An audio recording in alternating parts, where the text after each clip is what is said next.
سلام دوستان عزیزم، با شما هستم. امروز من شرف ما مگازین رفتیم حاجی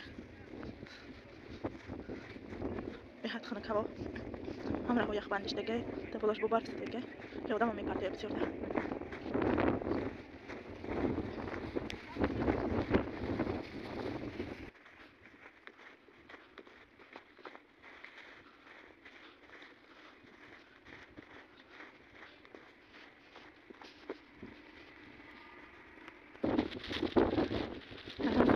داریم بسیار مگازین هست. من این طرف تکبار مگازین هستم. این نزدیکتر به خانه ما.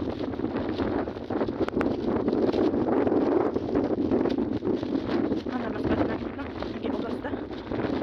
توی خانه خانه زمین بسیار کرد.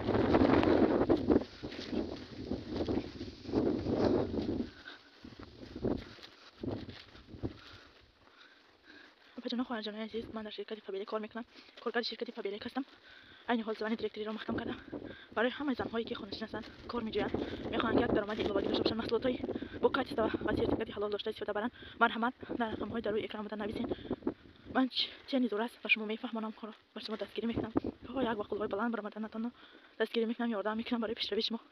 حتما نویسین، پشیمان میشین. کار یگان جای بی‌زبی ندارد، بانکرات شدن نیست. من زنی خانه‌نشین هستم. در شرکت فابریک کار می‌کنم. من یگان جای دیگه کار نمی‌کنم. دو تا بچه میده دارم. فرزندای میده خردسال دارم. در خونه 6 تا 3 هفته اویلیت می‌گیرم. نکو ما مگازین تا رسیدیم. مگازین پیتروشکا بس.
دوستان عزیز، با شما هستم شرفما، کارگر شرکت فابریک. امروز من برای شما درباره کراسکو معلومات میدم. کراسکو بهت کراسکوی زود می‌سرن نمی‌سوزونن، یگان گرم ضرر ندارن. کمکش کمای در ترکیبش شما میتونید که استفاده برنده شوید. بهت نرخش ارزان دسترس، میتونین خریداری کنین، پشیمون نمیشین. اگر که شما ایمان طرفی رشته کردید 2000 روبل و طرف ریکستان 250 تومان خرید کنین، دست افکا بیپول روی میکنم برای شما را.